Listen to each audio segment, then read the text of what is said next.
July 10th, Orono City Council meeting. All council members are here and present. Now we'll start with the Pledge of Allegiance, so I invite you to stand up and face the flag. I pledge allegiance to the flag of the United States of America and to the republic for which it stands, one nation, under God, indivisible, with liberty and justice for all. Thanks for that. Next is the approval of the agenda and consent agenda at the same time. And one vote, we will approve all the items on the consent agenda, and I'll go over them before we do vote to see if anybody wants to talk more about any specific agenda item. So with that, is somebody like to take a stab at consent agenda tonight? I'll take care of it this evening. And make a motion to approve items number 1 through 11 and pulling item number 9 for Councilman Johnson. Okay, so what I've got right now on the consent agenda is number 1, the City Council meeting minutes of June 26th. Number 2, the City Council work session minutes of June 26th. 3, claims and bills. 4, authorization to hire Ann Henches, accountant. 5, approval of rental license. 6, approval to accept donation. 7 Point Energy Community Safety Grant Resolution number 7379. Number 7 is approval of Tonopah Parkwood Force Main Replacement Award 22-21. 8 is LA 23-22, Michael Clark at 565 Leaf Street, variance resolution number 7380. Number 9 we'll take off and do right after we pass the consent agenda. Number 10 is LA 23-24, Sarah and Kevin Reverin, 1960 Fox Ridge Road, variance resolution number 7382. And number 11 is LA 23-28, Lauren and Julia Parks, 350 Crestview Avenue, variances resolution number 7383. Anybody have any objections to those consent agenda items? I have a question, actually. Yeah. We received that email from Kim Carswell asking to change the minutes. So to address that, should I take that off the agenda and talk about it, or? I can speak to that. Anna clarified it with me, how it was documented. The minutes were reflected by someone who wrote the minutes, but my attachment was in the attachment for the minutes, so. So you're good? Yeah. You're good with the way it is? Okay, all right. Well, So I have a motion. second. All right, all in favor, say aye. Aye. Passes 5-0. Okay, number 9, Councilmember Johnson pulled off 23-23. Bob Bernal with Minnesota Green on behalf of Brent Longville, 1856 Shady Wood Road, variance resolution number 7381. Matt. Okay, I pulled it off just for the reason to bring some visibility to this. This was an applicant looking to put in boulder walls in lieu of timber walls, and requires a variance to do it. And the reason I brought it off is because we are working on a change in our ordinance that would, in the future, let these applications be a staff change instead of having to get a variance, or it's at least something I'm supportive of. So when somebody wants to switch from timber walls and goes to boulder walls, it used to trigger an increase of hardcover, and then you have to get a variance, and within 75 feet, getting a variance within 75 feet. So anyway, so hopefully going forward, we had what do we have, a work session on so far? I think so. And then hopefully in the future here, instead of having whoever this applicant is having to go through a variance process, we'll be able to clean this up. This is 2 neighbors kind of working together to save a tree, which is a good plan. So I just wanted to mention that.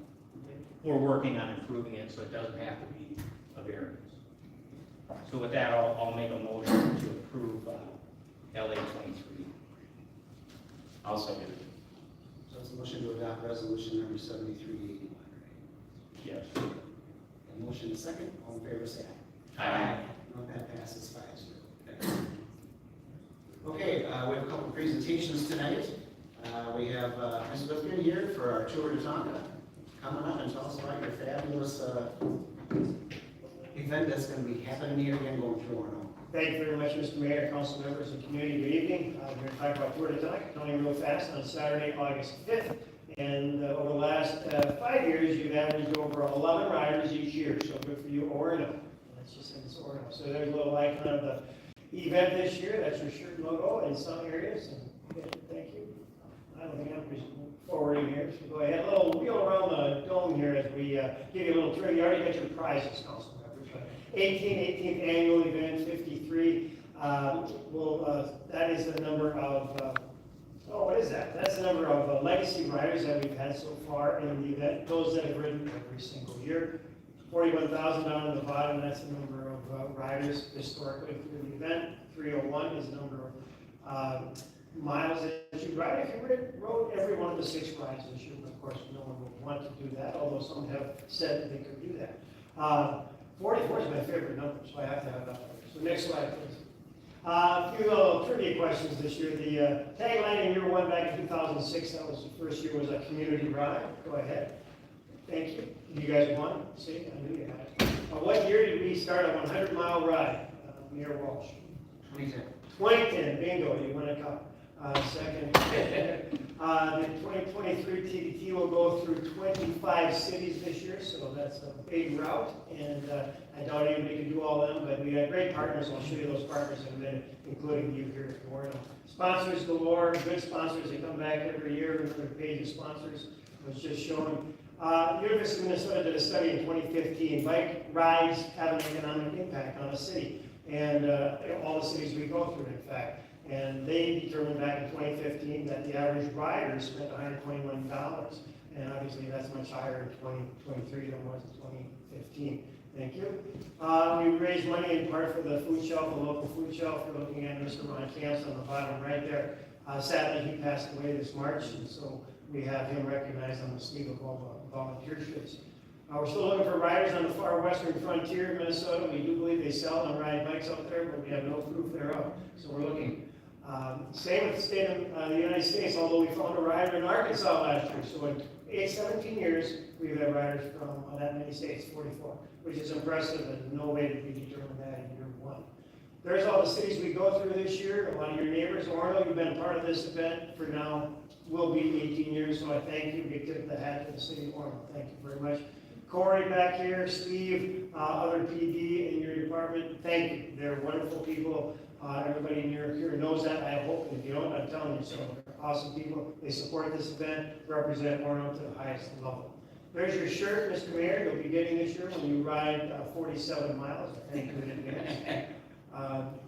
And here are all of the rides if you look at a map where we all go. And it's everywhere. A new community this year on the far west is Winstead. And they're as excited about the event as you are here at Orono. So nice to have a new partner each year, and this year we had Winstead. Thank you very much.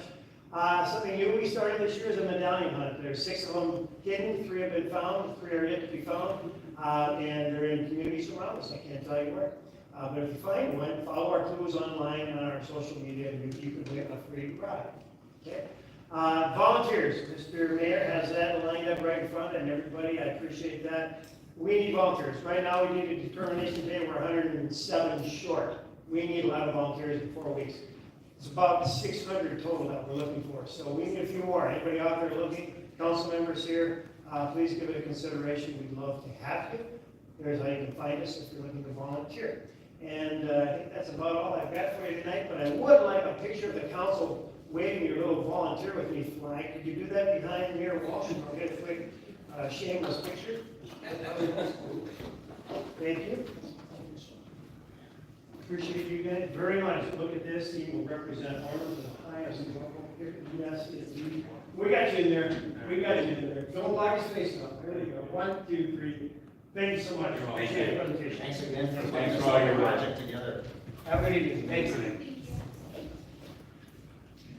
All right, thanks for that. We also have Representative Andrew Myers in here for his annual update. Andrew, come on up. What's everything about the legislature this year? Well, it's, there was a lot that transpired down here, but, first of all, Mayor Walsh, thank you for having me, council members. I'd like to see a couple new faces here, so that's good. There was a lot this year, but I'm here to give an update on the stuff that's kind of pertinent to the city. And some of those things are, some of the aid that our local cities are gonna get, representing 11 cities, one of those being Orono, one of the larger cities that I have in the district. Funds are, different for each of those cities. So one thing, and it was hit on earlier, was kind of the public safety dollars. So there's gonna be roughly $370,000 coming up for that. I believe that's pretty flexible spending that you guys can use as you see fit. There's gonna be some transportation aid, but that hasn't been determined on what that amount's gonna be. The public safety money should be coming out in or around late October. The transportation money's not gonna be until early 2024. Additionally, there's some lead line abatement money coming out, roughly $250 million. It's gonna be, as these cities determine what lead lines they have and as you can apply for that. But again, that hasn't been determined when that's gonna be released. Can you get back to the road money stuff? What is Sure. what can you tell us more, because I know we have state $8, is that not that, is it something separate? So that's good. There was some transportation aid that was determined. They're just trying to figure out how that's gonna be allocated for the cities. So again, that's gonna be something later in 2024. It's something in addition to. Correct. Gotcha. Yeah. Bonding was, a big thing this year. We finally did a bonding bill. Spent a lot of time talking with that on a few projects that we submitted on behalf of the council. Want to continue working with the council on the projects that they have. We did roughly, $2.3 million in bonding. This year, I don't think we did something, but we're going to continue doing that. Have you guys come down, hopefully to get you guys on the bonding tour this summer. So I'll be in touch with the mayor and have in regards to that. Microphone, please. Oh, sorry. Some of the other things that took place that will affect local cities is paid family leave that transpired. So you're going to be looking at some additional costs for your employees, as well as, as you do your account plans, which would be a requirement for a climate action plan. So it's something you'll have to include in there. We had a really good work session today. It's actually why I came early, as you guys are talking about cannabis. That was a bill that came out. But I think that we solved a lot of bills. We're going to see a lot of maybe cleanup coming next session to address some of these concerns. And I'd love to hear the conversations you guys have. How's this going to impact our city? What do we have for zoning issues? What do we have for commercial spaces? A few other things I'll share is that I sit on housing, I sit on labor, I sit on bonding. If there's issues related to those particular fields that you guys have questions on, I would always ask people to reach out to me, try to really make myself available.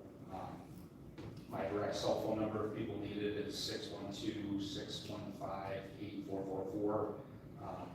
But I try to make these short because I really want to hear people's questions that you guys may have. Any questions for Andrew? Two, is that lead-based paint or lead-based piping, can residents, or is that just a municipal aid? No, it's going to be for residents going to apply as well, and I think there'll probably be future stuff as well. Just trying to make sure that we're doing our part for health, safety, clean drinking water. Is that coming up still? Is that what you said? Yeah, so that'll be the 250 has been signed into law. They're just determining when that's going to be released, but I mean that's probably a drop in the bucket of what we need to really address the issue. Is that basically a pipe liner that they would use? No, it would actually, it's going to be Just totally replacement. Yeah, I don't know if it's probably the PEX, but it's replacement. No, we'd love to get on the tour this summer. Yep. And kind of get that going as well, back on the horse and new legislation that will be coming, I'm sure, on this stuff, right? Yep, there'll be a lot of policies coming forward. Again, I'll make sure to update you guys and feel free to reach out in regards to finding, building a relationship with Shirley has been really important to me. Down there, it's all about relationships. Some of this stuff is parks and related issues. Bonding is one of those. So. Any other questions for you? Just one, again, with the safety money, is that, you said it's a one-time, it's only one time, so that's Yeah. not to be expected again. Correct. Too soon. Yeah. And there's flexibility in terms of how it's spent within just anything related to public safety. Correct, and, we did have an issue early on, and, Chief Variance was a part of that in a couple other of my cities where you guys weren't getting some credit for the cities you serve. So it's something that we made sure to address with the commissioner where, they just thought we were serving Orono, but in fact, we were serving multiple other cities to give that extra fund. Okay, great, thank you. Any questions for you? You know, how many doors did you knock on this year? You know, a lot, but that's what it takes. I mean, people want to just, you know, to be honest, people are really just trying to, you know, share their priorities, have somebody listen to them, and make sure that, you know, when it gets to the legislature, they're, you know, the way they vote is what you know, show them. So, Speaking of that, you got a parade coming up. You're looking for people to walk in the parade, do all that kind of stuff. Now give us a commercial about that. well, I'll make a plug first for the Tour de Tonka. It's a great event. Tim does a really good job. Yeah, we're doing a parade over in Mountain Spirit Lakes. I mean, really great way to support local community. You know, Corn Days is coming up. You know, I love the local events, so we get out there and, you know, make sure we have a booth and talk to as many people as we can. Good for you. Thanks for coming in. Thanks, Thanks, Andrew. Thanks, guys. You bet. Okay, well, that'll bring us to our community development report, which is number 14, LA 22-64. Labricia Iverson, 4448 North Shore Drive variances. Melanie or? Okay. Good evening, Mayor, Council. This application, LA 2264, 4448 North Shore Drive, is regarding variances for a house addition on the north side of the home. The property is a substandard lot in the LR1B district. It's 0.46 acres, where 1 acre is required. There is an existing one-story home that's not conforming, it does not meet the required setbacks, and is over on hard cover. The 75-foot setback and average lakeshore setback line currently run through the existing home. And the proposed addition would be completely in front of those lines. The requested addition requires variances from the average lakeshore setback, 75-foot lakeshore setback, hard cover to exceed 25%, hard cover within the 75-foot setback, and a side yard setback. The proposed addition is 2 stories with a rooftop terrace above the 2nd story. I'll pull up an image in just a moment. The addition will be approximately 12 feet taller than the existing home is today. Pull that up. The proposed addition does not encroach any further into the lake yard. It is maintaining the 35-foot setback that's there currently. However, they are proposing a new deck, which you'll see here, highlighted in blue, that will be closer to the lake and will also be new hard cover within the 75-foot setback. Going back to the addition, you can see that on the bottom of the screen there. That is the proposed 2-story addition with a rooftop terrace. The proposed project also aims to reduce the hard cover, but it will not achieve compliance with the 25% requirement maximum. They are going to be just above that at about 26.3% hard cover. The applicant has identified the lot's unique shape, substandard size, and the location of the existing building as practical difficulties. Staff does agree that there are practical difficulties present and can possibly support the construction of an addition, but the proposed addition as applied does not have the support of staff. The proposed addition creates a new vertical encroachment into the average lakeshore setback and 75-foot setback and greatly increases the existing nonconformity. Staff does not believe that this is in line with the general intent of the city ordinances, and the additional stories are more out of convenience than out of need. Additionally, staff is concerned with the new hard cover within the 75-foot lakeshore setbacks. The proposed deck and addition increase hard cover within the lakeshore setbacks. It should be stated that the overall hard cover on the site is remaining relatively the same with a slight decrease. The Planning Commission reviewed this proposal at the June 20th meeting and did not reach a consensus. The Planning Commission recommended approval to the City Council by a vote of 3 to 2. The Planning Commission recognized the practical difficulties associated with the lot and appreciated the overall reduction in hard cover. However, the Planning Commission was concerned with the overall height and the expansion of the nonconformity. The Planning Commission also noted that there were neighbors who were in support of the project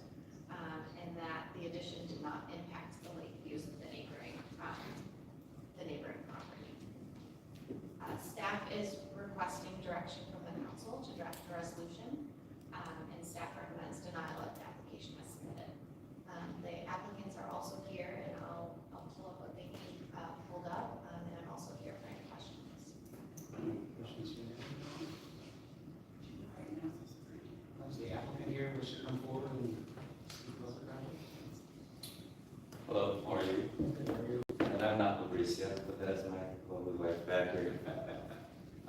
Good afternoon, good evening, Mayor, and council members. I don't do this too often. Can everybody hear back there too? Okay, good. Were you, What was that? can you state your name and Yeah, address? Andrew Iverson, 4448 North Shore Drive. And Natalie, thanks for working with us on this project. I don't do this that often, and I don't public speak often, but I'm actually enjoying the process so far. So everything that Natalie talked about is true to a certain extent. We bought the house in 2019. We actually fell in love with it. We liked the area. The house needed a lot of work and remodeling. We've put 4 years into just turning it into our home. Truly, we made the house a home. And during that time, while we've been remodeling it, and by the way, when we bought it, it did not have any siding on it. It was just substandard, plywood on the exterior, so there was no siding. We knew that all the windows were deteriorating, most of them. But we were there just to put a lot of love and be a good steward of the home. But during that time, while remodeling, we had a little child, which created a hardship. We tried to maximize everything we could in the home, create more bathrooms, create more space, and we did as much as we could with the 2,100 square feet home that we have. Throughout that process, we actually removed a lot of stuff. And we have some slides. Do you want to pull that one back real quick, Natalie? This one? Yes. That is one of the original slides. And I know in the original picture you were showing new hardcover, especially with a setback closer to the lake. But if you actually look there, which I'm glad we sent this to you, there was a stoop in the front of the house that actually kicks out about 6 feet towards the lake. So that was existing. However, we didn't get good advice on getting a survey prior to removing it. We have photos of going in there and having fun and having a bobcat remove it, but we never thought we'd come back and have to fight to get that back. So that was existing, that's why we wanted to show you that. If you could begin at the beginning of the slides. So initially, what we wanted to do was just create an additional classroom and room and add on to our house. So, let's see with the slides. If you can go to the next slide, please. Next slide, please. So in this corner, we actually wanted to add an addition. And it's kind of a very awkward kind of portion of our house. There's a hidden deck back there. And I think it's just because this home has 2 additions put on a 1950s home. But what we'd like to do is add a classroom in there, as well as another bedroom, which would give us more room for extending our family. And then while we were doing that and coming up with this idea, our builder just told us why not go up 2 stories and make it stacked on top of each other. Which he said, you know, in Orono, I think your max height is 30 feet. So that's where we proposed coming up with the 2nd story. And then lastly, we came up with an idea because there was a property down the road about 2 blocks that has a rooftop on it. I would say it's about 40 feet tall, and it does actually block somebody's view. But they did get it approved, and they did build it within the last 2-3 years. And that's where I came up with the idea of maximizing the house, coming up with a rooftop, which would actually create a safe space for our family to hang out, enjoy the sun, and kind of, you can see we're trapped between water and a road, which aren't great for raising a family, so it could be a great play space.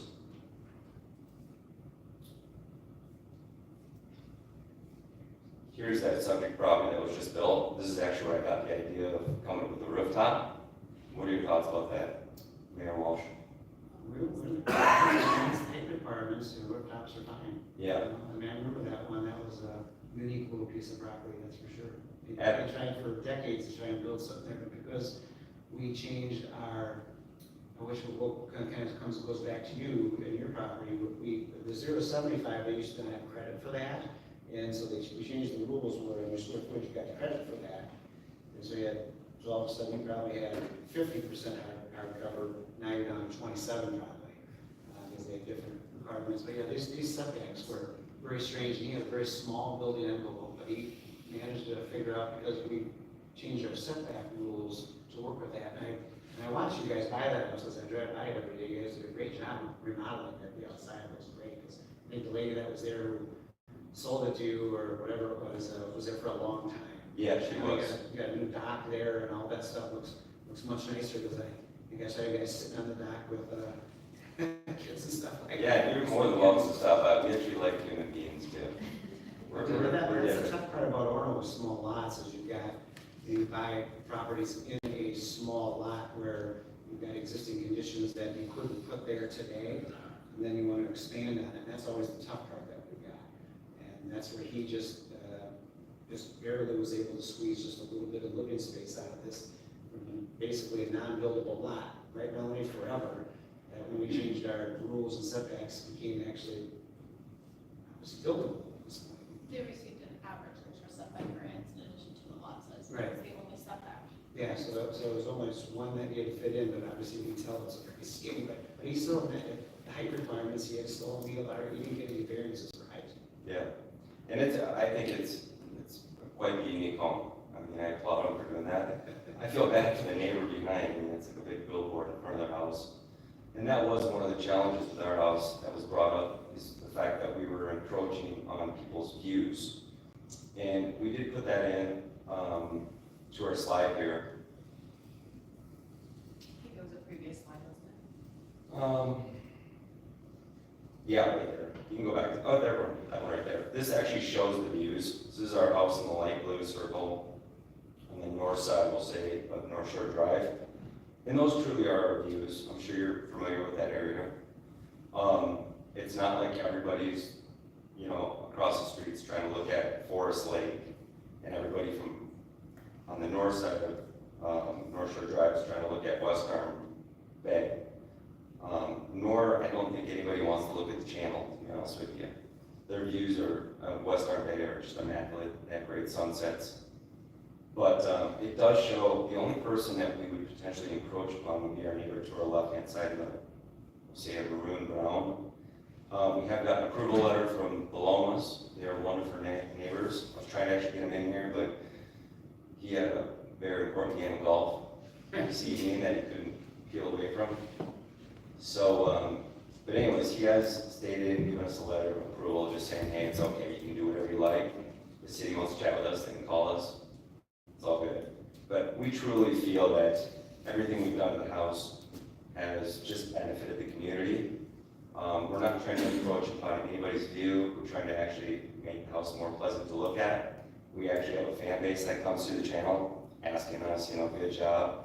It's quite fun. It's actually inspirational. It helps us want to keep going along and making our house better. Regarding the dock that you had said too, another way that we have improved that's not on the slide. That new dock was a complete challenge. The dock actually stuck out 26 feet in the channel, and we've actually watched people jump off their boat to avoid running into other people. So by us bringing the dock back, and we considerably thought about others, we actually saved 14 feet of navigable space in the channel.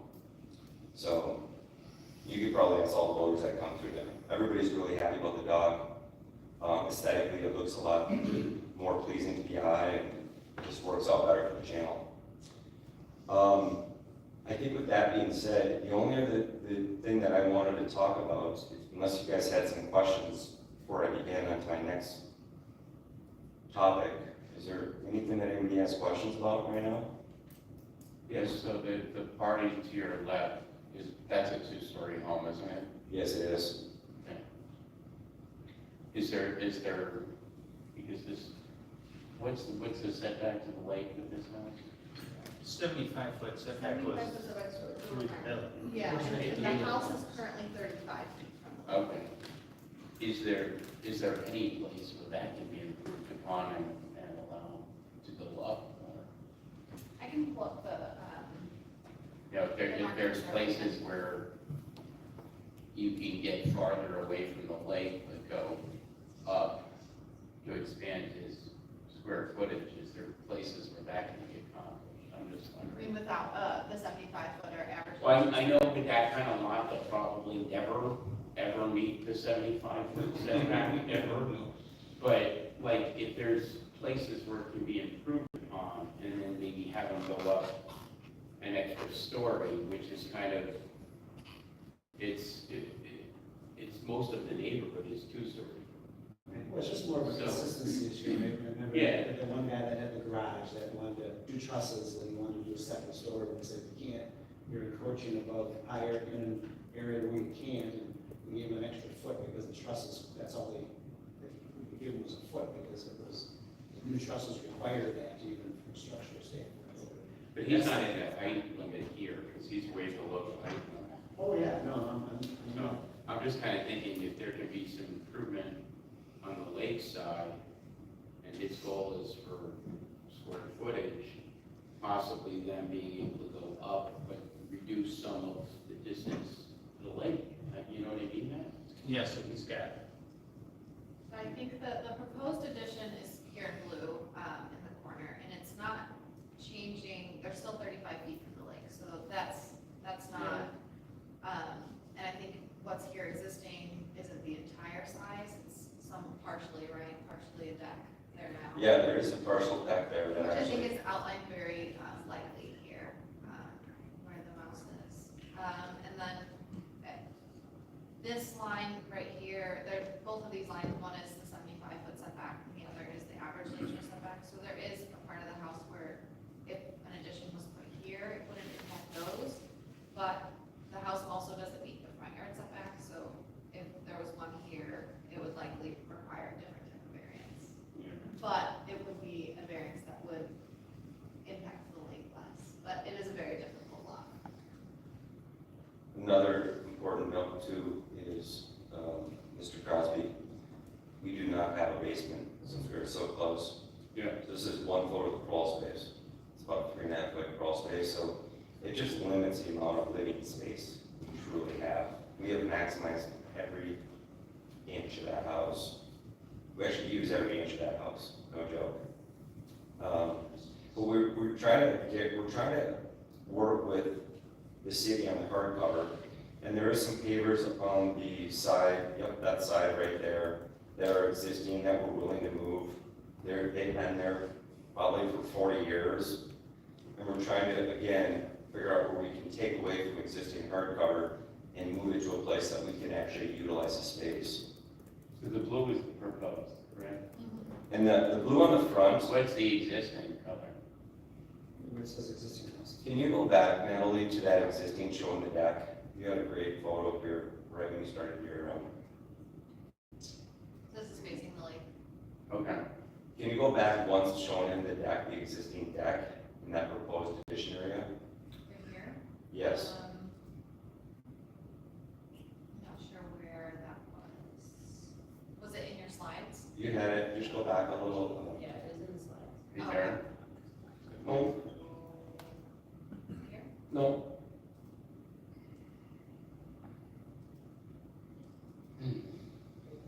There it is. That's existing there already. And it sticks out about 3 feet into the neighbor's yard, that deck.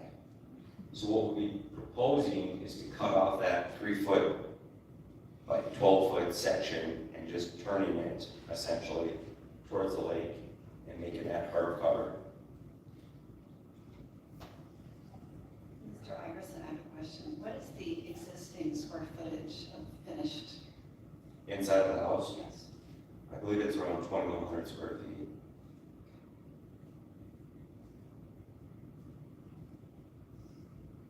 I mean, I definitely see the problems where, I mean, the practical difficulty of not having enough space is not a practical difficulty. That's just a personal issue about needing more space. So that doesn't kind of meet the definition. And the problem we've got is the consistency standpoint. Is all the people we've said, hey, you can't make more non-conforming in a non-conforming that you've already got. Because essentially what somebody could do as you continue to add to that, somebody could come up a couple years later and say, boom, now I've got a much bigger footprint, and I can tear that down and re-exist the same footprint, and I go up 30 feet. And Sure. so we started it's just the whole expansion of non-conforming is the problem. It's obviously a tough lot because of, it's all non-conforming essentially. Yeah. Sometimes you gotta know what you buy when you get to it, because That's just the tough spot that we've got, is to say, you know, yes to things, and then you can't say no to people later on that they have the same kind of issues that were said in the past. That doesn't make sense in the city, because the 0 to 75 is It's the still hard. holy grail of what you're doing, and you've got non-conforming, and you have, I mean, I don't understand you have a deck, so that would be hard cover. Structural, what do they have, structural coverage? And then, Is the shed, so that'll count. They're under our structural coverage of 20%. I don't have the exact number, but they are under that. so you can add structural coverage because you're under that, so potentially instead of going 2 stories, you might build 1 story. You know, they have a deck is, the 2 story would be, I think, more of the problem. And then I understand the stoop used to be there. That's always one of those deals, don't tear down, what you don't tear down. But we've had people who have come before that I know that we have talked about that have torn down their house and not understood the issues, and then they had problems as the builders didn't tell them. Sure. And they're in a completely non-conforming issue too. So I could see where I could say, okay, you had this stoop, but to make it 20 feet wide now instead of 5 feet wide Sure. would be the problem. But to say, I've got pictures of this stoop that I didn't understand why, what we did back then, I could see that it would make sense to say, okay, that kind of Yeah. platform again. Absolutely, and I'm very solution-minded. I mean, I feel like I can raise the soil 2.5 feet. You do what? I can raise the soil 2.5 feet in front of that house. That way it's still hard cover, or there's no hard cover, there'll just be soil. Permeable. I don't think it's as much as a hardcover issue as it just is a 0 to 75 problem in structure that you've got. Sure, but I was just saying in regards to the proposed wood stoop and steps you had talked about, you know, there was a small stoop there before, and I agree, it was there existing before. The last time we were here, they said, well, we would like to see something in front of those doors that you have there existing. So that's why we had added them, but from a custom point of view, I was thinking, well, we could just raise the soil up 2.5 feet, therefore we wouldn't actually be adding any steps or a stoop. Yeah. You know what I mean? Because I'm always looking, you have to customize, you have to, I don't know if that triggers dirt moving issues at the same time as well. Yeah. I'm not sure if they would know that better than. The original request about the stoops were that the plans were showing some doors without any stoops, and staff just mentioned that per building code, you do need to have some sort of landing outside. And part of our thing is, it's not our job to design this. Okay, so Sure. we don't want to sit here and redesign on the fly, but what we've got to do is make a decision on kind of what's in front of us. I think there's too many things going on that don't work, at least from my perspective, but I think there's things that could work. And so, in the end, it may behoove you to say, why don't maybe I just table this, and I come back in a couple of weeks with something redrawn or rethought about, as a possibility. sure, Just with some of the feedback that you've gotten today versus saying, I want you to make a decision. sure. What are the biggest objectives that you have? Objectives or objections? Objections in regards to our proposed addition. If you were to remove the stoop, proposed wood stoop and steps, just with the proposed addition, 2-story with a rooftop. I think the biggest objections is, like Denny said, it's adding more non-conforming to something that's already non-conforming. So, you know, you want to get as conforming as you can with this very difficult lot, Yeah. you know?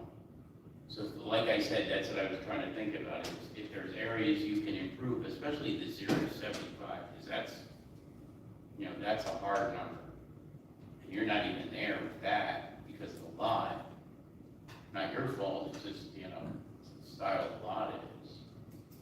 But I think, you know, maybe you get with staff and chat with them and see if there's avenues you can go to fine tune it and table it for now. I mean, the 2-story is a problem because it's a non-conformity in the setback. Sure. And so that just compounds the problem. Where it is, I could see where you've already got a deck that you could have 1 story. And that I could probably work with, in the stoop, same size, but expanding that is the problem. Mm-hmm. I mean, we're kind of making an exception, at least that I'm thinking out loud about saying, I'll pretend it's still there, Mhm. can I redo it, Sure, but not expand it? yeah. No, and I agree with you. Problem is, I just feel this world's non-conforming. It's always changing. I think you have to adapt with it, and that's how my mind works. You know, so I'm always looking at ways to improve, maximize, make better. That's what I see when I look up here. Builders It's hard to just conform with what? Builders are always like that too. Absolutely. One right there. Yeah, but agree with me. But I think that's what we're really trying to do is maximize the house. We're just trying to be good stewards of the home while we have it. We're not here forever, of course, and somebody else will inherit it someday.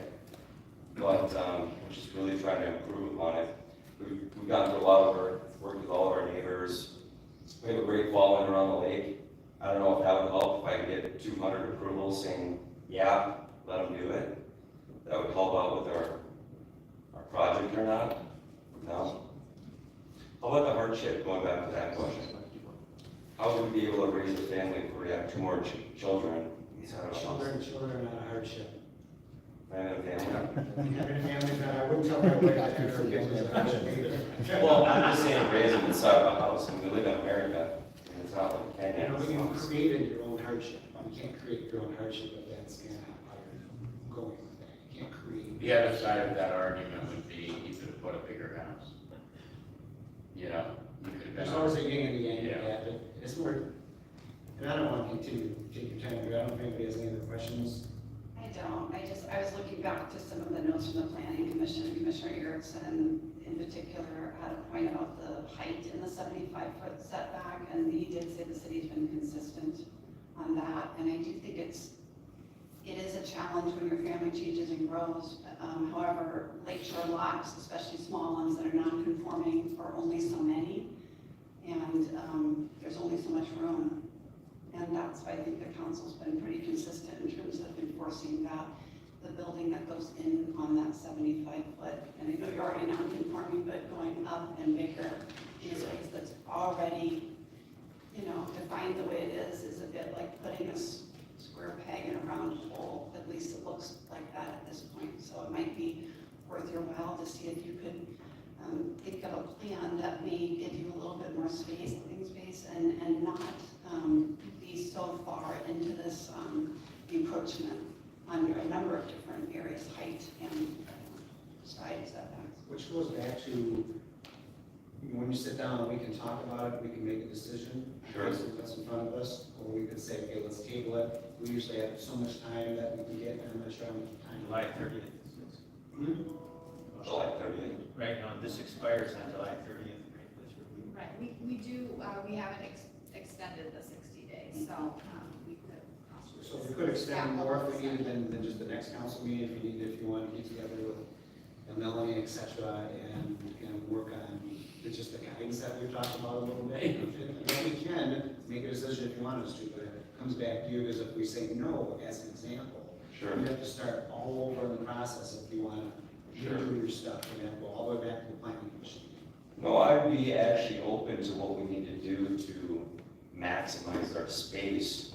I think on paper, I feel, you know, going back to the circle, you know, the round peg in a square box, I feel like this is truly finishing out the space. If the lake wasn't so close, I think everybody would have to agree. They'd be like, oh my gosh, yeah, that's fantastic. It's just the fact that the lake's there, but it's, But you that's know, a good problem, man, right? yeah, but it's not a problem. It's actually a blessing. That's what I mean, it's a good problem. It is. But the problem is that we bought the house and it was approved at one time. Now there's new rules and laws and regulations. But again, it wasn't like we're trying to encroach any way further towards the lake than what is originally there, so we're kind of grandfathered in. And all we're doing is just finishing it off, as well as I do feel like some of that deck encroaches towards our neighbor's house and the line, so we technically be bringing that back in. So, I don't know, I'm looking at it from a different light, but what would be some ways that we could fill in that box? I mean, if you went one story, I think one story, but the best I could go in terms of kind of what you currently have. Yeah. And then the same stoop location and size that you got, it would probably make sense to me. In the second story, the only reason why is just, It's, you're expanding height in the non-conforming, I don't think we've ever done that in this council, it's just always been a no, as Right. Councilmember Correct. Benson's point, it's always been very consistent on that. Currently, you're not allowed to build anything within the 75-foot setback. You have a house there. So expanding that footprint out or up increases that kind of bubble. You're kind of puncturing that bubble of where you're at. So I think what the council said is they're willing to let you fill it in within kind of the bubble that you have. So, and we could look into it or talk to your builder and see if you could get possibly a second story as long as it stays within the same ridge line and it's not puncturing that, The non-conforming. that roof line, that non-conformity, but I'm not sure And the what all. setback, and the setback is not actually. So I mean, just to weigh in, to give you some other, I wouldn't be in favor of any expansion of the existing, footprint. To me, the deck on the other side did not transfer over to structure. And that's a deck, the main deck is there, lawfully non-conforming. I don't, unless the survey's wrong, it doesn't look like that deck goes into your neighbor's property, but it goes into the side yard setback, not your yes, neighbor's yard. that's correct. Which is different, right, because the other one's an encroachment, this one is just, you're lawfully non-conforming with what's there, assuming there was Sure. a permit for that deck. So, to use the footprint that you have, if this was someone that was gonna build a new house, I would be in favor of letting them use the footprint that exists. It's there, it's allowed to be put in there, you can improve it, but the minute you expand, particularly over this 75-foot setback, then I think you're walking into an area where there isn't a lot of support from this council or past councils on that issue. If you came back and said, I want to improve the area higher, outside the 75-foot setback, that's more palatable to me to work with it, because you got the road on the other side. To me, that's a hardship on this side, because the road is there and there's nothing you can do about it. So I would not be in favor, I would, like to see you have a stoop coming off your stairs, and whatever width was there reasonably off the front, lakeside. But the rest of the expansion, I wouldn't support it at this point with what I see. And which goes back that we can all discuss this and make a motion and a decision, or we can let you say, let's just table this and I'll go back and manage the John board a little bit with Melanie and Natalie and see what you can come up with. And then you'd be able to come back to us again with that. Yeah, I think right now with what everybody said, and what I'm feeling, that would be the only solution. They table it? Just to come back, Yeah, okay. for sure. I'll make Because I it. understand, yeah, I mean, you've already been very clear. You'd be open with keeping, one story or continuing that roof line on that, but not going with 2 stories, correct? Potentially, yes, as long as it's, Potentially. if you stay within your. And the biggest thing is not, not breaking any more towards the lake. I think if there's areas to improve there that you can, that would interest me, but we're not here. We're not here to design. Yeah, we're not here to design. Sure. I'd make a motion to table this. Also, All in favor, say aye. Oh. Aye. Okay, we've tabled it Thank you. to the next meeting or whatever meeting you'd like to come back to. Okay, appreciate it. Thanks for your time. Thanks, sir. so did staff get the extension? Did that from us? We don't need one yet, but I will grant it if needed. The Okay, 60-day we extension can we look have. at staff on that. Okay. All right, well, that'll bring us to, Ron on our finance report. Thank you, Mayor. Good evening. Melanie's on top of the slide. What is it called?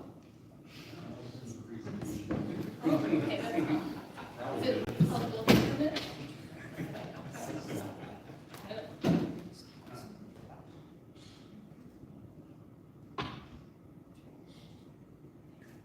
This is a slide that Laura reported on last time. I think it was so overwhelming that she decided to not be here this week.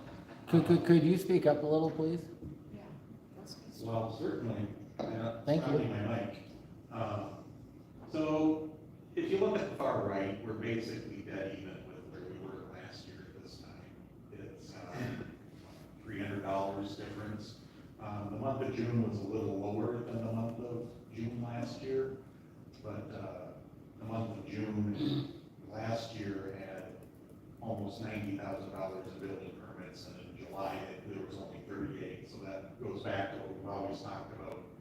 It's a nice, over time, it's a nice bell curve up and then back down, but in any given month, there is a fair amount of variability. The good news is we're at 56% of building permit revenue for the year, and obviously we're 50% through the year, and we still have the heavy building months like July, August, and into September, so it's still looking okay. I don't think we'll shatter last year's mark, but we should be right around last year's mark. How are we with our backlog, Melanie? You got a finger on that? I don't know how far we are, but we have quite a few permits, and we talked to Nicole today, she's got quite a few back reviews to do.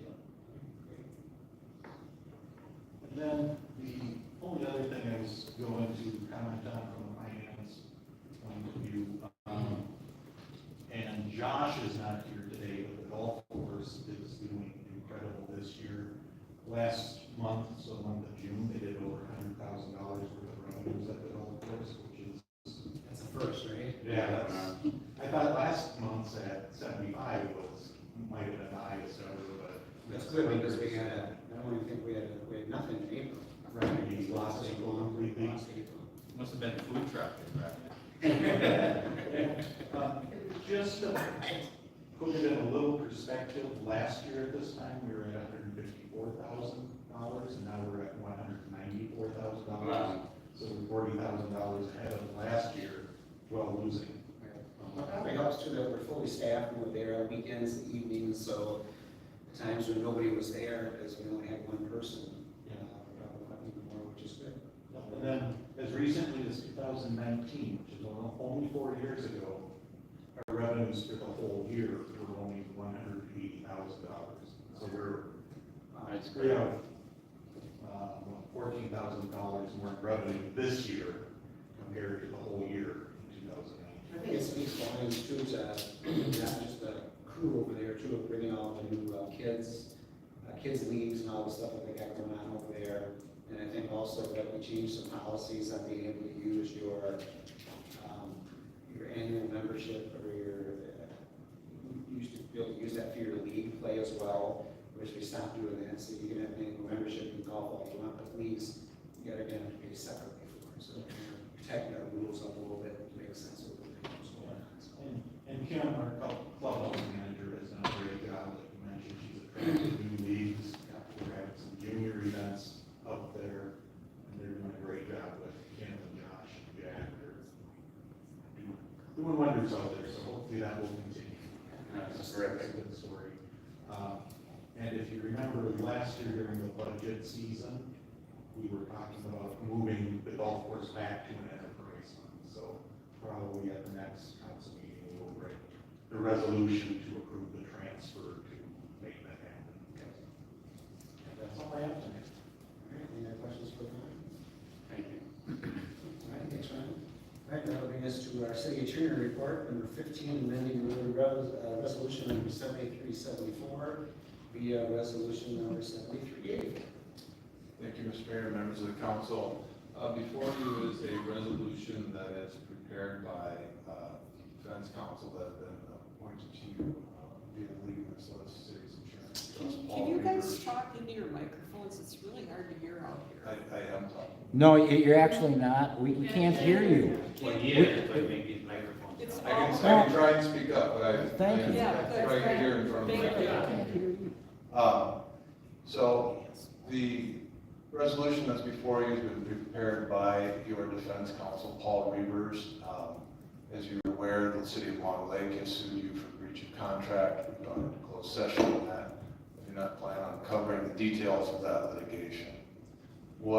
There was a hearing in front of the judge where each side made their arguments. council on behalf of the city of Orono contacted me and Adam last week and asked if it would be possible to put this resolution clarifying the city's position on for tonight's agenda. He drafted it, he prepared it, he felt it would be beneficial. As you know, we cannot go or act on resolutions in closed session, which is why it's before you in open session. It is clarifying the intent of the plan that was prepared by the city. Both James and Adam have reviewed it, feel it is reflective of what their intention was when preparing the report, and wanted to make sure that the council itself was on board with that. So that is the nature of the resolution prepared by your defense counsel with their recommendation to adopt it. I will try and stand for any questions. I do not plan on, although covering any of the details regarding litigation at this point in time. And just to be clear, too, it's a clarification that the attorneys had with the judge that said this is what the intent is, and the judge thought that you didn't read that as the intent of what was drafted, and so that we said we would be glad to clarify that, and that's what this responds to. That's correct. Yeah, I do have a question, sorry. So you said the purpose of the amended language is to clarify the first paragraph of the initial resolution. Or sorry, the second paragraph of number 2. Yep, the resolution and the generalized intent of the plan that was prepared by staff and adopted by Can city we see council. the resolution? My question is that, at least in my reading, it's not clarification, it's a change in course. Because the first one, which I did not support, was essentially talking about resuming responsibility for the operation and maintenance of Navarre Station 2 no later than July 1, 2024. And another paragraph or sentence after that, this new one is talking essentially about city staff from Orono working with city staff from Long Lake and coming to, ensure a smooth transition, etc. So, in my reading, they're different things. It's not a clarification, because at least in my reading, the first one was quite clear. Well, what I would say is neither Adam nor James, when preparing any of that, planned on doing anything without Long Lake's consent. So to the extent that wasn't clear, perhaps it should have been tighter. And that's what this is.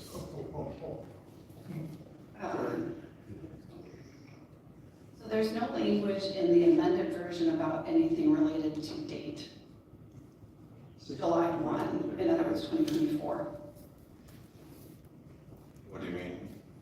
The amended version, number 2, does not include any date of July 1, 2024, when the original language did.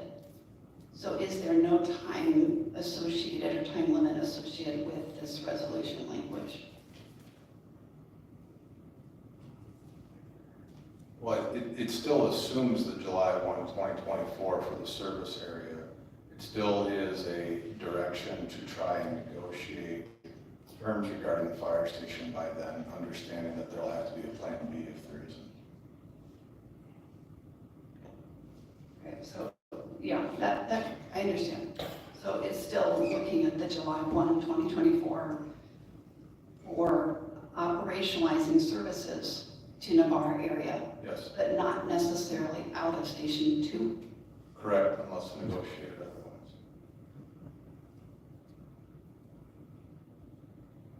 Okay. I don't have any other questions. Yes, I'll make a motion to adopt resolution 7384, amending resolution 7374. I'll second. All in favor, say aye. I was going to say another point of discussion. I just want to clarify something before we take a vote. That I'm not in favor of this new amendment because it's still attached to the original resolution, which I was not supportive of. I just want to clarify that before you do a vote. Okay. All in favor, say aye. Aye. Opposed? No. That passes 4-1. That's all I have for tonight. Yeah, well, we will now move to our city administrator, engineer, finance guy. Ron's taking over number 16, the next work session draft agenda. Yeah. We're obviously having some audio problems tonight. Dave has already planned to have security and sound out here tomorrow morning to look at some of them. And I will not have much on the city engineer's hat on, but I can do the administrator hat. And the first one would be item 16, the next work session. That is planned on being the general fund budget update. And unless there's something else the council would like to see added to that, that's what we would be asking you to approve tonight for the next work session agenda.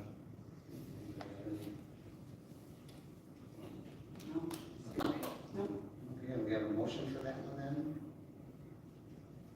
Sure, I can make a motion to adopt the next work session draft agenda.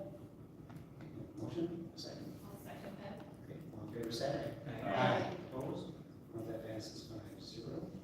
And we have number 17, which is approval of 2023 annual appointments, resolution number 7385.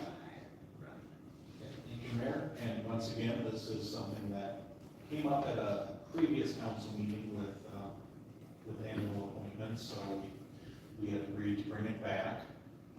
Basically, it's removing the mayor from a couple of committees and adding them to one, the Human Resources Committee, adding Elisa Benson to the Human Resources Committee, and Maria Leach to the Fire Negotiating Committee and the Law Fire Advisory Commission. And so the resolution has those names in there, and Now, the council also, you get rid of the school committee because it hasn't been. Oh, yes. Done for a long time, and the parks liaison, because any council member can attend the parks commission. yes, I forgot to add that down. Which seems reasonable, so, anybody else have any thoughts on that? I just had a question, Ron. Who, I know this was written up before tonight, but I'm wondering, was it staff who recommended the current changes to the Human Resources Committee? Or Adam? I was not completely privy to where that recommendation came from, if it was Adam or. It was me and Adam. Me and Adam. You and Adam? Okay. I had suggested that I'd like to drop one. Yeah, so it's suggested that you dropped it, so. And can you talk a little bit about the purpose of the organizational HR committee? What is that? Sure. Over time, as we might decide that we would like to have new employees, or maybe we want to reorganize what existing employees are doing, it was decided a while ago that we would approach the Human Resources Committee first with those requests or ideas, and as long as the Human Resources Committee came along, then we would present them to the council. We haven't had I think if the Human Resources Committee says no, they're not interested, I don't see us bringing anything to the council. So this is sort of a way to have a second set of eyes on requests for increases in staffing or changes in the focus of current staffing. Or just new hires if we gotta replace somebody. Do you know when it last met, the committee? Well, Councilmember Seals was still on the council, so it hasn't met since then. I don't know if it met this spring, or it might have been last fall, was the last time. I can look that up, I don't know off the top of my head. I know I've had some HR stuff that's come before us that I know that they gave some input on. So. Yeah. So, but that's where the HR stuff starts, and obviously with fire department hiring employees, we'll have a whole bunch of stuff there as well that's gonna be going on. It's new at the same time, so it's the HR committee will be involved in that. Yeah, I would assume that the committee will be busy in the coming future. Yes. I don't have any more questions for you, Ron. Okay. Any make a motion? So just make a motion to, For the annual appointments as presented. appointments as presented and eliminate the park liaison and school district committee. Second? I'll second. All in favor, say aye. Aye. Aye. Opposed? Note that passes 5-0. Okay, turning to September 18, the council member provided document label. Yes, Mayor, this was another one that Adam wrote the memo, but he's not here tonight, so I didn't cover.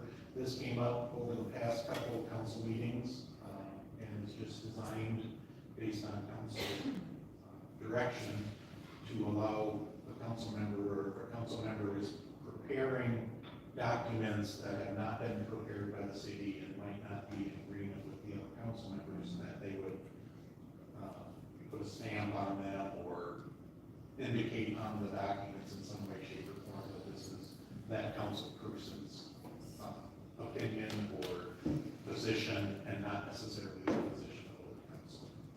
And it really just came into play because last council meeting, we had some flyers or paperwork that was distributed out in the audience that some of us did not find out about it until after the meeting or when the meeting was getting close to being ended.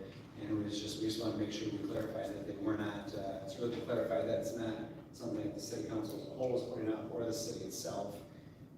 That's clarifying that it's being put out by an individual council member, being whoever that council member may be. If only he ever told the truth. I have a couple things to say on that. First of all, I have a suggestion that if we're going to utilize this stamp, that it should also apply to our advisory commissions. So that's one thing. And then I did want to mention that that I did review the tape and meeting minutes, and I did indicate during the presentation that those documents would be part of the record with our city administrator, and I also did indicate there would be hard copies available at the end, which is why I placed them out in the gallery. And we did clarify with the city attorney that that was not in violation of anything. So I'm in favor, and I think it was nice to have the discussion around this. If it comes up in the future, that a member of council feels the need or desire to communicate in a different way with residents.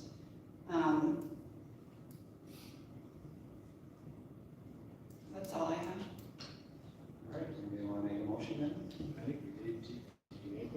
I didn't, but I just wanted to clarify again, is there agreement that this, I guess we call it a stamp, is also going to apply to commissions? No, Parks no, and- because the actual advisory committees actually work with the staff to come up with what's being presented to the city council. Yeah, that's, So that wouldn't apply to me.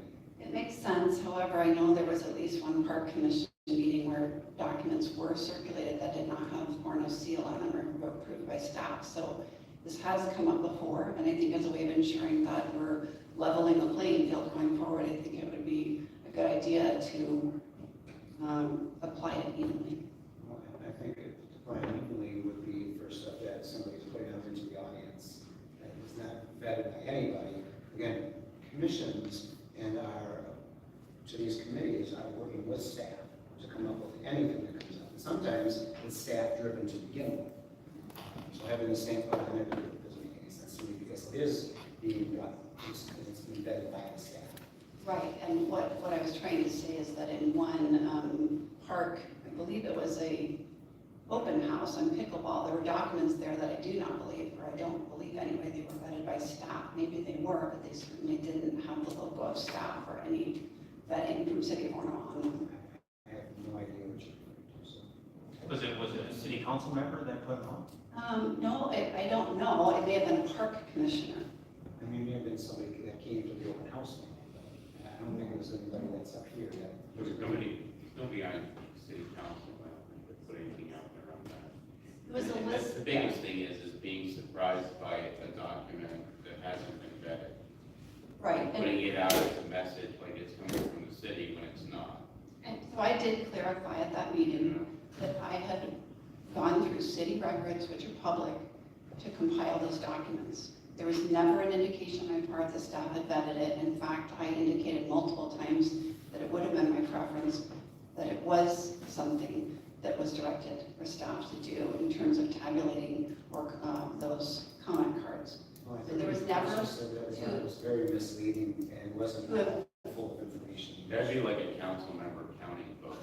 To It's just imply, not a great idea to do So- something of that nature. again, I led with the idea, and I would offer to anyone who's, watching or listening, and the council as well, that every one of those documents has information that's able to be verified through public record.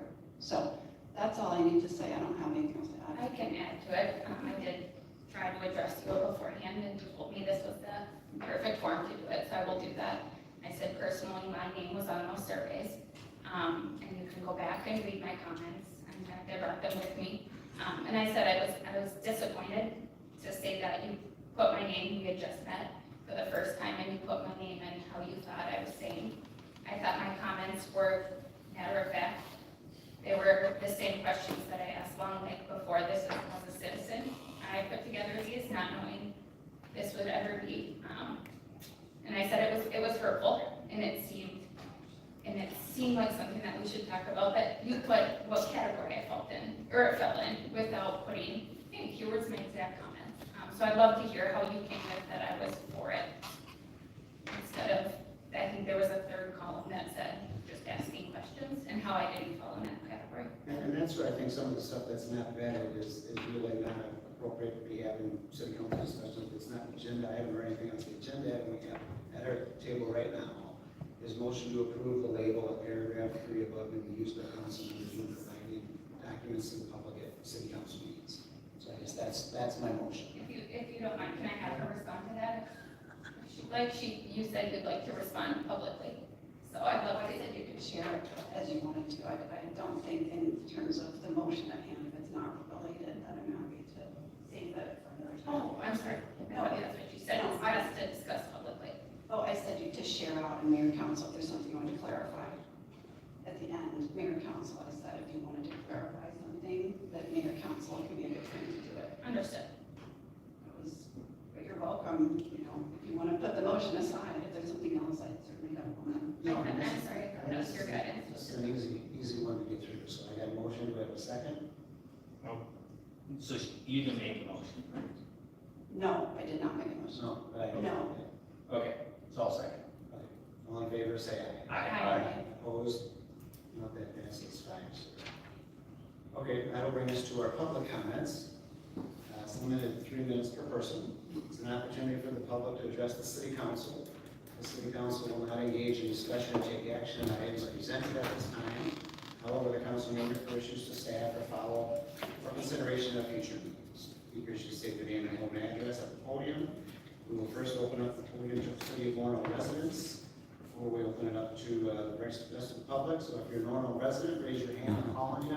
Once we're done with Orono residents, we'll ask for the general public. So any Orono residents that would like to come up. Yes, sir. Go ahead. Kendall Nygaard, 1586 West Point Road, and 5658 Judith Road in Bokeelia, Florida.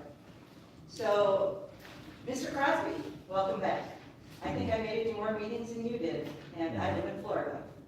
So, Ms. Benson, you always say, I'm trying to understand the history or the protocol, and I'd like to give a few examples of that.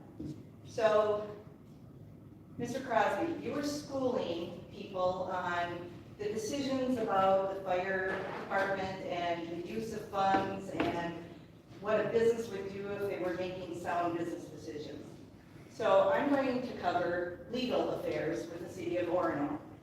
Just myself and my husband, Jay Nygaard, have experienced, and this is taxpayer-funded dollars, $32,000 for a fence viewer lawsuit. $199,000, and this is taxpayer League of Minnesota City Insurance Trust dollars. $199,000. This is what your tax dollars are being spent on because Orono decides to persecute my husband and me. Let's go through a few that are open right now. how many things are you being sued by in Orono? There's a $50,000 with the League of Minnesota Insurance Trust for Orono paying for Walsh's private legal fees. Okay? Mr. Walsh, you're being covered by our taxpayer dollars. Beaterwood Park, when I did a data privacy request, we couldn't even find that one on there. Apparently, Campbell Knutson is being paid for this out of the city budget. This is a desecration of a public park that we all, as taxpayers, should be able to enjoy. Next, Melissa's prosecution, $85,000 of League of Minnesota Insurance Trust dollars are being spent for a 1 5/8" driveway lip that I apparently was maximizing the hardcover on our property when you guys were just spending 30 minutes talking to someone about going up 2 stories and out 2 stories and whatever. Then, Mr. Bonnet and his wife, $110,000, you guys, of your taxpayer dollars are being spent arguing about access to a lane of some sort. We don't even know how much the Long Lake, oh, okay, defamation, Long Lake. Is there another, resident, Jim, you want to come up? Yeah.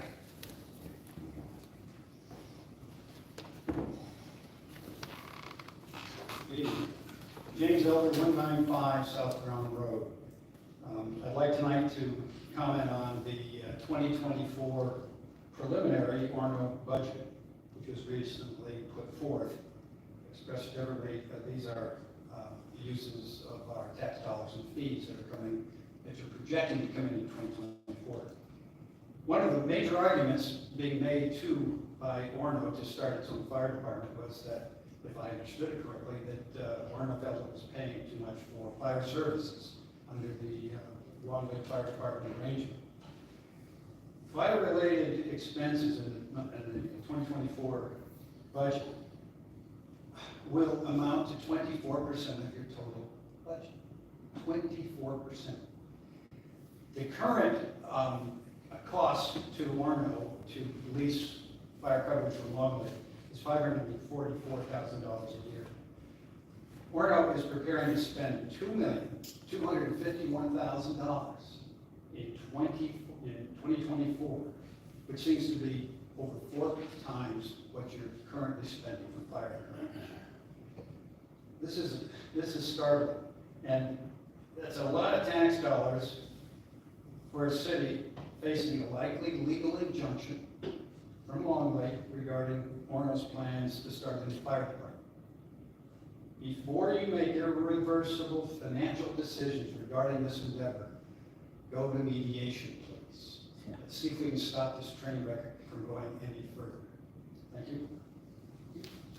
Any other Orono residents that like to come up? Yeah.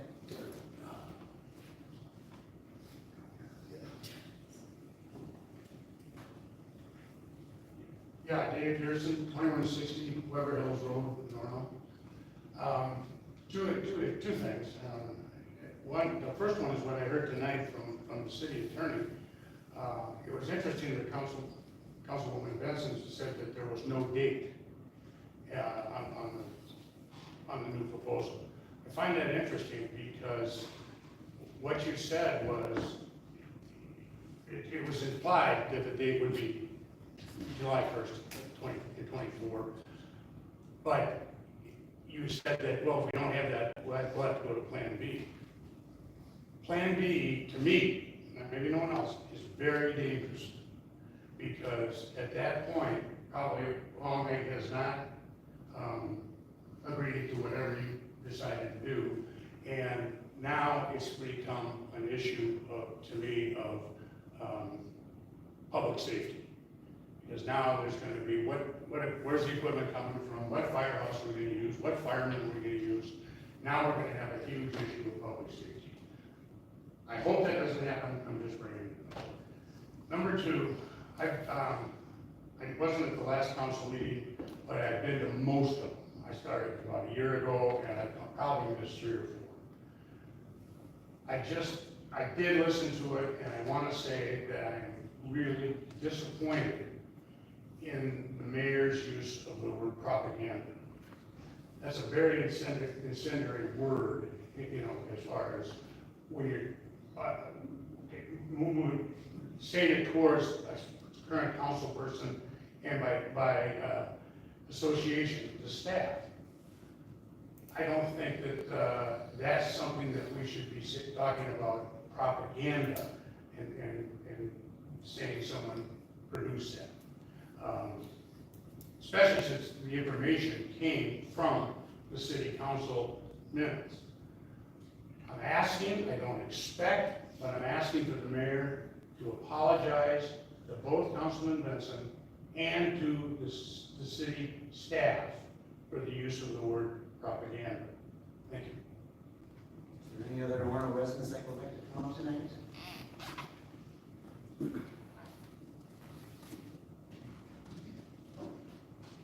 Jane Iver, 1386 West Point Road, most of you know me. Just want to finish what my wife was talking about. 2 more lawsuits. We have no idea how much they're going to cost us. It just keeps going with this litigious council. I mean, 7 open lawsuits right now. There's no community around here, even close. What the hell is going on? And that leads us to what's been going on lately. Oh, you've been coming back after closed meetings and having, like, open meetings? You guys are violating state law. That's an open meeting violation. You have not noticed it. Right here, Minnesota open meeting law, the Supreme Court says the purpose to prohibit action being taken at a secret meeting, which is what that is because nobody knows about it. It is impossible for the interested public to become fully informed about public board's decision or to detect improper influences, which is what's been going on. To assure the public's right to be informed and to afford the public an opportunity to present its views. Having these meetings afterwards that aren't noticed is illegal. And, with all these lawsuits going on, to me, there's only really one person to blame, other than, of course, the obvious up here. It's Mr. Maddox. What the hell are we paying this guy money for? What are we spending all our money for if he's allowing these open meeting violations and everything else? 7 lawsuits? Really? That's how good your legal representation is that we have 7 open lawsuits against the city.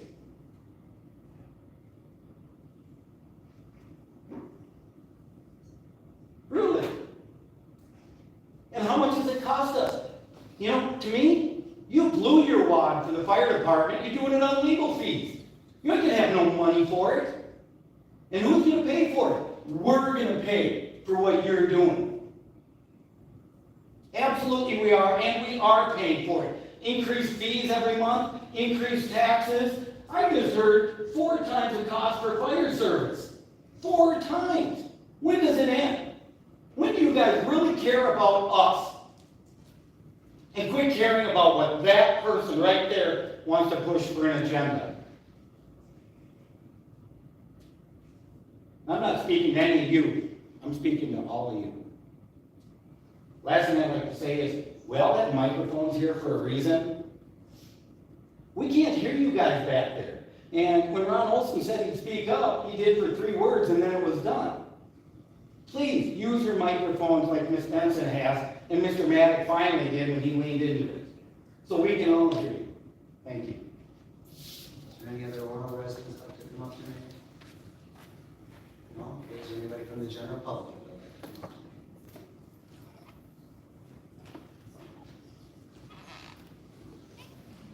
Chelsea Weidrich. Giggle about it. Independence, Minnesota. Yeah, you want to say the address, like a little bit? Why are you dog Very sitting? good. Stop Are dog you gonna sitting. shut up in my 3 minutes or what?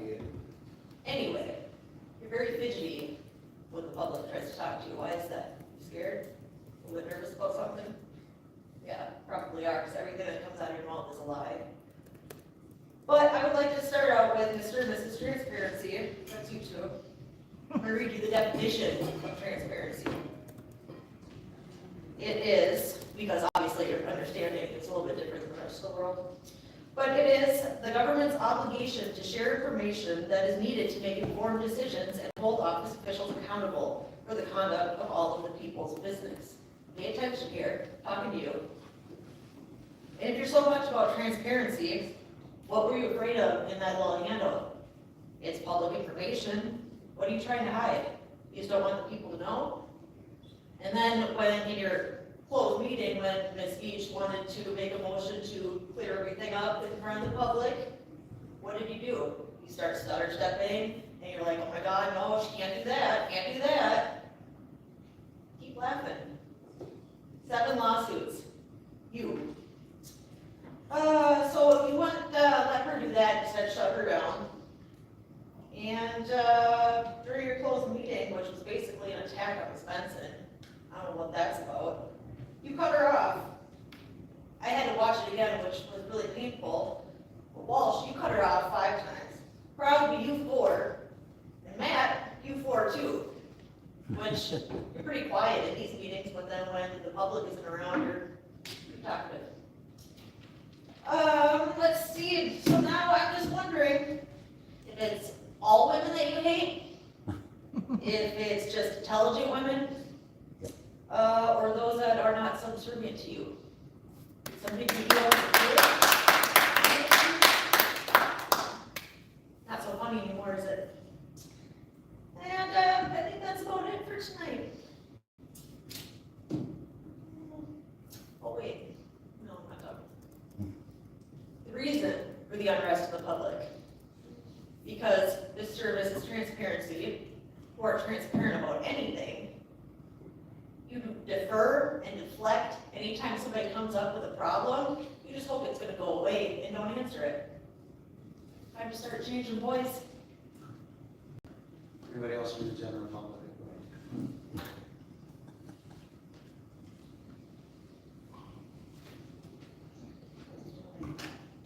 Brad Erickson, 2485 Independence Road, and yes, that is in Independence, Minnesota. It's a fine city. I'd like to start out with a quote this evening. If you wish to be trusted, be honest.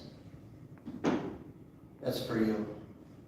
You haven't been honest about anything. That's why we're in this lawsuit, the 7th lawsuit that I brought. You guys have had a lot of time to sit down and talk about this stuff face to face, man to man. This cat over here says we did that, we didn't do that. He begged for you, he begged me to forgive you. And I said, Mr. Crosby, you know, because he brought up my faith, my religion. I said, Mr. Crosby, you know, if you're a man of faith, that it says in the Bible you have to seek repentance before forgiveness can be afforded. That you have not done. So now we're in a lawsuit. And I'm encouraged by this lawsuit because you've been calling me a liar and all sorts of other names this whole time. But there's one thing that courts are good at, and that's getting to the truth, right? So now I get to prove my claims, all of them. Move into that closed meeting with your propaganda and your council member provided document label. Maybe you should have stamped that goddamn video in 2020 before you sent it to me. Did you send that to Orono residents before you sent it to me? Or was everybody fair game? How many of those videos did you send out? Who's the liar? You're going to sit here and say you didn't send it out, I can't prove it, therefore you didn't send it out, I can prove it. And I will prove it. And I will prove you, Mr. Crosby, were in Washington, D.C. on January 6, 2021. What you were doing out there, I don't know. But I'd like to know. I think your new nickname should be PB and J6. Because you were either out there eating a peanut butter and jelly sandwich or you were out there with the Proud Boys. But we know you were out there. So why can't you just man up, man to man, face to face, talk about it like you begged me to do in my lawyer's office for 2 hours and 15 minutes. Cost me $900, and I'm just getting started spending. I know this from the Hennepin County lawsuit. Cost them $2 million. What do you think this one's gonna cost you? Is there anybody else from the general public that'd like to come up to speak tonight? Seeing no others, I will close public comment, and we will go to our mayor council report. Councilmember Benson. Thank you, Mayor. I have a few items to cover tonight. The first is related to the relationship between council and city staff. Earlier this year, council was given a presentation by City Administrator Edwards on city procedures. Among other areas, the presentation included information on agenda setting. It was explained to this council that the agenda is approved at the beginning of each meeting and that new items may be introduced at the beginning of a meeting but should not be introduced once the agenda is set. Several times this year, new items have been added after the agenda has been set by vote. And this did occur again at the last meeting on June 26th, both in Mayor Council report and again after the closed session was reopened. Councilmember Beach raised good questions that evening on process, and swearing in a new member of council is an ideal time to re-examine the process of agenda setting. Going forward, I ask this council to abide by the process recommended by staff by adhering to the agenda as adopted and by refraining from the practice of adding new items during the course of meetings. The second item is about decorum at the dais. Robert's Rules of Order are clear that discussion at the dais should under no circumstances involve attacking or question the motives of another council member. There are a multitude of issues affecting the residents of Orono at this time. Debating issues of fire service, pending litigation, infrastructure maintenance, and budget are sufficiently time-consuming and challenging without introducing the added component of personalities. Councilmember Crosby reiterated the importance of decorum at the last meeting, and it's a point well taken. Section 3, paragraph 21 of Robert's Rules provides a reminder on this point, stating that the measure, not the member, is the subject of debate. Regardless of the nature of comments directed at this council, those who sit here have a duty to continually choose actions that preserve meeting decorum. Going forward, I ask that this council commit to engaging in discussion while refraining from the use of pejorative language and inferences to the motives of others. Such actions are out of step with the rules of order and perform no function related to the efficient and effective service of citizens. I do want to address Councilmember Veach because of the issue that came up just a moment ago, and I do want to state that the comment cards that I did tabulate were one of just a few opportunities for the public to weigh in on fire service in the city. And my intent in presenting the document, presenting the information publicly, was that because asking for input from citizens and not utilizing it, especially in the issue of fire service, is not helpful, and that we as a council have a unique ability to communicate with our public.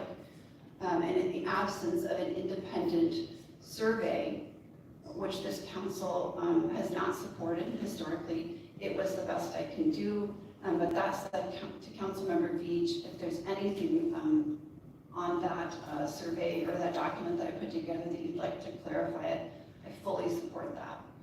Finally, I'll just mention that I will attend this week's Future Fire Service group meeting, and I found it to be a really productive group and a good place to learn more about the delivery of fire services in our surrounding communities. That's all I have. And I guess now is the time to speak to that. Like I said, I think I'm learning, and I think like Brad said, trust is something that's earned and developed, and that was something, that's why I don't think we have to air this publicly, but you said that this was the best way to do it, and that's the only reason I take this approach. And just because you said, questioning motives of members isn't what was, I feel like, inferring my motives is what you did in print. And that's probably why it was, you could have just asked me, what did you mean by this? And it's out there, everybody can read what I wrote.